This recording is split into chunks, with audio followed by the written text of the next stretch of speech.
Indian cricket ചരിത്രത്തിൽ സുവർണ ലിപികളാൽ എഴുതപ്പെടേണ്ട ഒരു അധ്യായമായി മാറിയിരിക്കുകയാണ് സഞ്ജു സാംസൺ എന്ന മലയാളി താരത്തിന്റെ ഈ T20 ലോകകപ്പ് പ്രകടനം.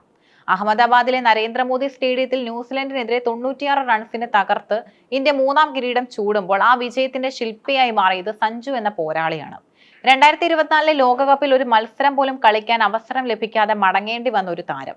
തൊട്ടടുത്ത എഡിഷനിൽ 5 മത്സരങ്ങളിൽ നിന്ന് മാത്രം ടൂർണമെന്റിലെ താരമായി തിരഞ്ഞെടുക്കപ്പെട്ട എന്നത് കായിക ലോകത്തെ ഏറ്റവും വലിയ അതിജീവന കഥകളിൽ ഒന്നാണ്. സഞ്ജു സാംസണിന്റെ ക്രിക്കറ്റ് കരിയർ എന്നും ഒരു വലിയ ചോദ്യചിഹ്നമായിരുന്നു. പ്രതിഭയുണ്ടായിരുന്നിട്ടും സ്ഥിരതയില്ലെന്ന പഴി കേൾക്കേണ്ടി വന്ന താരം പലപ്പോഴും ടീം സെലക്ഷനുകളിൽ തഴയപ്പെട്ടു.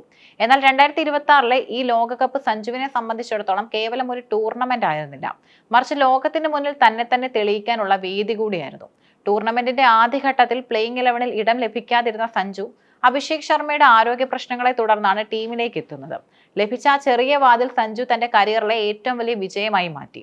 വെസ്റ്റ് ഇൻഡീസിനെതിരായ നിർണായക മത്സരത്തിൽ പുറത്താകാതെ നേടിയ 97 റൺസ് സഞ്ജുവിന്റെ ആത്മവിശ്വാസം വാനോളം ഉയർത്തി.